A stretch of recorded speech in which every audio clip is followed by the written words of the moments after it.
Scorpio, hi, welcome to Mystic Queen PH. Titingnan natin what's coming to you in the next 7 days from the time na mapanood nyo yung reading na to dahil ito ay isang timeless reading. So anytime na mapanood nyo to, as long as makaka-resonate kayo, this reading is for you.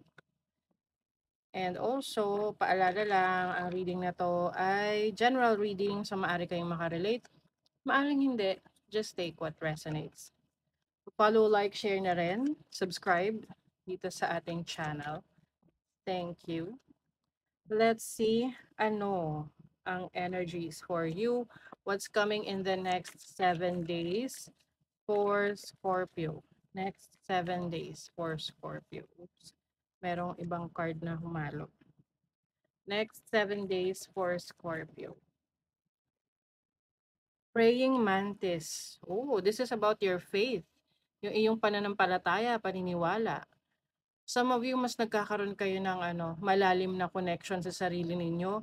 Maaring nagkakaroon kayo ng meditation, daily meditation. You are going through spiritual awakening. Mas nananahimik ka ngayon. Kumbaga parang sa'yo, yung pananahimik, yan yung power para sa'yo. Oo. And mas pinapatatag mo yung paniniwala mo, pananampalataya mo, regardless kung ano yung religion or spiritual beliefs mo. You have river. Okay, river. Ang river kasi this is about forgiveness. So maaring yung iba sa inyo, meron kayong patatawarin, no? This can be someone na nanakit sa'yo in the past, someone na na-disappoint kayo in the past, or maaring ikaw to, no? Na pinapatawad mo na yung sarili mo sa mga bad decisions mo, sa mga mistakes mo. Kasi gano'n naman minsan kasi parang nandun yung guilt sa atin na, naku, dapat di ko ginawa yun or dapat ginawa ko yun. So, nangyari na yun eh. Ang importante, natuto ka dun sa lesson na nakuha mo doon sa experience na yon. Sapat na yon, 'di ba? So, you are letting go of your emotions. You are also forgiving others, forgiving yourself.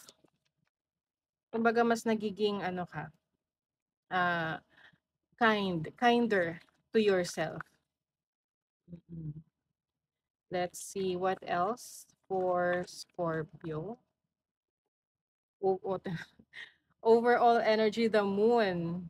Okay, so you may be emotional at this point. You may be going through something like merong mga revelation, may mga natuklasan ka, hindi lang sa ibang tao, kundi sa sarili mo, na mas pinipili mo ngayong manahimik at i-internalize yung mga natutuklasan mo, nalalaman mo. Dahil may mga taong hindi nakakaintindi dun eh. No? Ikaw yung mas nakakaintindi niyan at mas pinipili mo na lang manahimik kaysa i-share sa kanila yung mga pinagdadaanan mo na kaysa naman hindi sila supportive or hindi sila naniniwala. No? Your challenge is the Hierophant. Some of you, ang challenge ninyo may kinalaman sa belief system ninyo. Pwede yung iba sa inyo talaga nagkakaroon ng spiritual awakening. Yung mga dati nyong pinaniniwalaan, nagbabago. Kumbaga, dati, meron kang pinaniniwalaan sa ganitong religious beliefs mo, ngayon nagbabago kasi may mga natutuklasan ka. You are going deeper. Kumbaga, mas may nalalaman ka, natutuklasan ka sa sarili mo. Some of you naman pwedeng merong challenges pagdating sa authority, no? Someone na may authority sa buhay mo. Merong someone na parang let's say boss, no? Yung boss mo, pwedeng partner mo or parents mo na medyo nagsa-struggle kasi pwedeng meron kang gustong gawin na pinipigilan ka nila. So may may conflict. Your opportunity is the 8 of Wands. So as an opportunity, this is breaking free.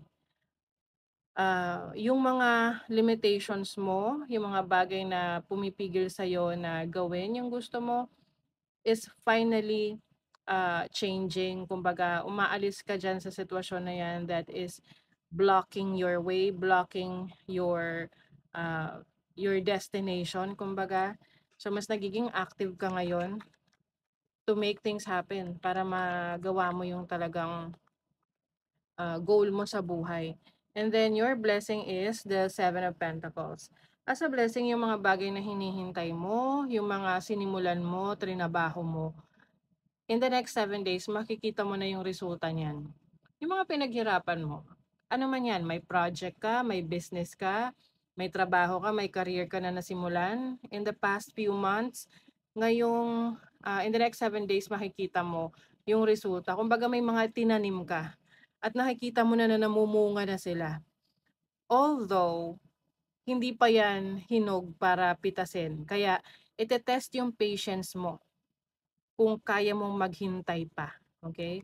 Kasi Seven of Pentacles is about waiting. It's about being more patient. Oo. Let's see the energy for your money, career, finances. The Knight of Cups. O, merong offer, an offer of opportunity.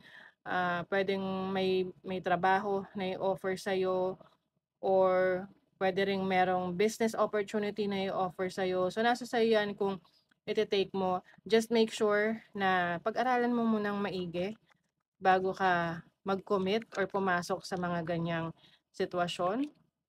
You have the High Priestess. So, ito, you are being asked na magtiwala sa instinct mo, sa intuition mo. Kung sinasabi ng instinct mo na, uy, teka, parang something is off, or parang, uy, may red flag, edi, wag mo muna ituloy, 'di ba? And humingi ka ng sign, no? Humingi ka ng sign kay God, sa universe, ano man yung pinaniniwalaan ninyo. Ah, Humingi ka ng sign, nabigyan ka ng sign kung alin doon, kung tatanggapin mo ba. Kasi yun yung ginagawa ko. And it works for me.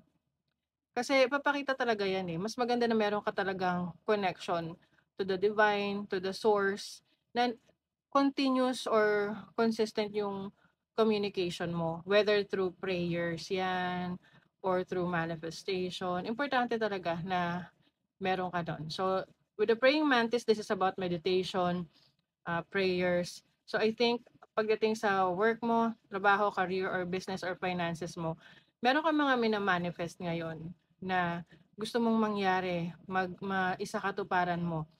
At yung instinct mo, yung intuition mo, napakalakas niyan para magbigay sa'yo ng advice or ng guidance, no?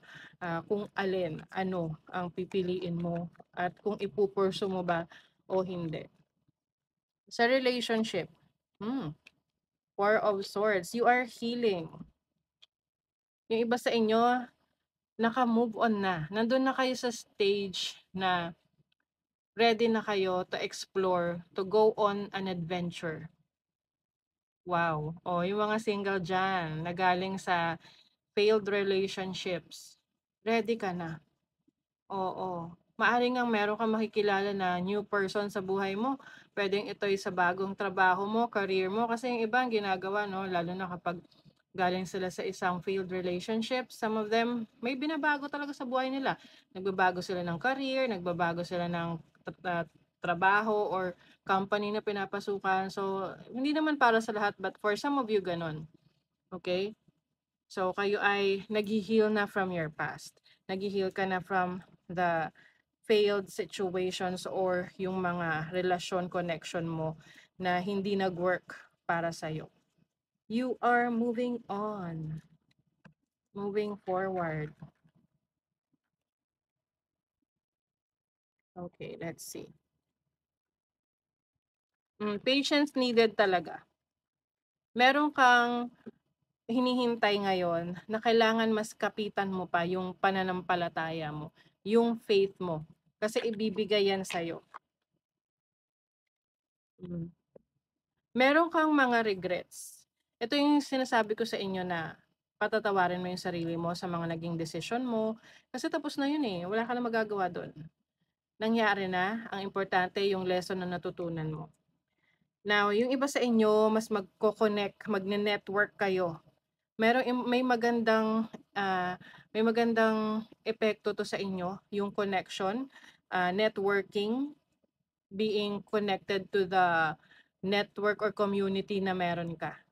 Lalo na kung halimbawa ikaw ay isang content creator, so napapaligiran ka ng maraming audience, tao. So, mas maganda na meron kang, mas matatag na connection sa kanila. O 'di ba, confidence is your key to success, yes. So, kung tiwala ka sa sarili mo, meron kang confidence, mas madaling maging successful, totoo naman 'yan.